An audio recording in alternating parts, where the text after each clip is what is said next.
इन दिनों social media पर कचौरी बनाने की यह ट्रिक बहुत ज़्यादा वायरल हो रही है। तो इससे होता ये है कि आप एक साथ 8 से 10 कचौरियों को शेप कर सकते हैं। तो चलिए जानते हैं कि क्या ये ट्रिक काम करती है या नहीं। तो चलिए शुरू करते हैं। तो सबसे पहले हम कचौरी का डो ले लेते हैं और इस तरह से एक पेड़ा तोड़कर हमने इसे बेलना स्टार्ट कर लिया है। तो यह कचौरी का डो कैसे बनता है आप जानना चाहते हैं तो आप हमारे चैनल पर इसकी रेसिपी देख सकते हैं जिसमें हमने कचौरी बनाई है और उसका लिंक आपको डिस्क्रिप्शन बॉक्स में मिल जाएगा। तो यहाँ पर हमने एक बड़ी सी रोटी बेल ली है। तो जितनी बड़ी आप रोटी बेलेंगे उतनी ही सारी आप कचौरियाँ एक साथ शेप कर पाएंगे। तो हमने तो नॉर्मल चपाती जितनी रोटी यहाँ पर बेल ली है और इस तरह से 2 रोटियाँ हमने भी बेल ली। तो यहाँ पर एक रोटी हमने ले ली है और दूसरा उसके ऊपर हम आलू का मसाला रख लेंगे।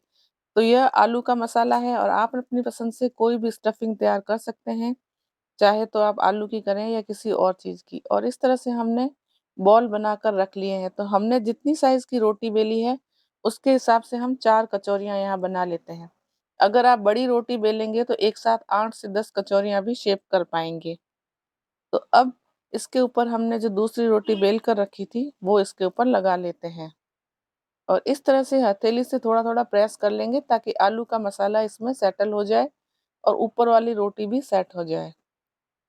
अब दूसरी जो रोटी हमने ऊपर रखी है उसे भी थोड़ा-सा फैलाकर इसके ऊपर इवन कर लेंगे और यहाँ पर एक चीज़ का ध्यान रखें कि यहाँ पर डो एकदम लचीला होना चाहिए और थोड़ा मुलायम होना चाहिए। कचौरी का डो हमेशा मुलायम होता है। तो यहाँ पर डो को टाइट नहीं रखना है, नहीं तो कचौरियाँ ऑयल में फट जाएगी और खुल जाएगी। तो इस तरह से आपको बहुत ही सॉफ्ट और मुलायम डो ही लेना है जैसा कचौरी के लिए होता है।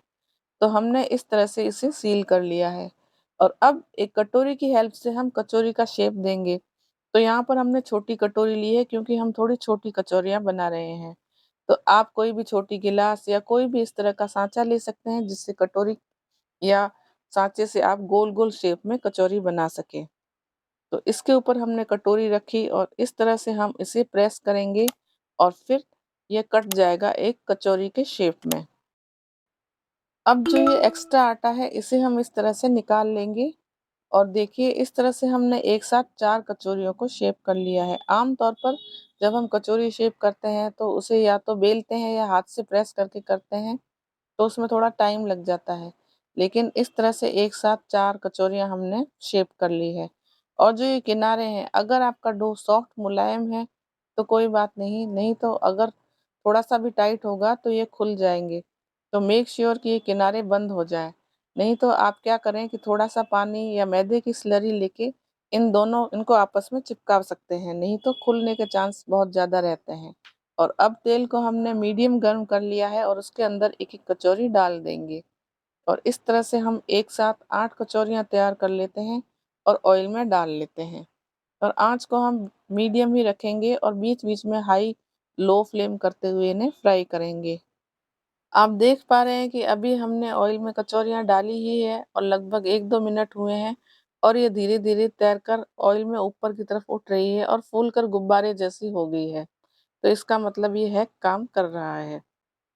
तो इसी तरह से धीमी आँच पर और कभी हाई आँच पर हम इन्हें फ्राई करते जाएँगे और लगभग 10 मिनट में ये फ्राई हो जाएगी और इन्हें हम ऑयल से बाहर निकाल लेंगे। जब हमने रील्स में यह हैक देखा था तो हमें लगा था कि ये काम करेगा या नहीं, लेकिन जब हमने इसे बनाया तो यह वाक़ई में काम कर रहा है और एक साथ हम इतनी सारी कचौरियों को शेप करके बना भी सकते हैं।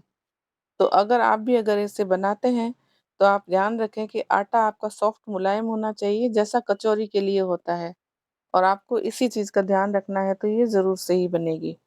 और हमारी कचौरियाँ फ्राई होकर तैयार हो चुकी हैं, तो आप देखिए कितनी बढ़िया कचौरियाँ बनी हैं। तो ये थी आज की वायरल कचौरी की रेसिपी।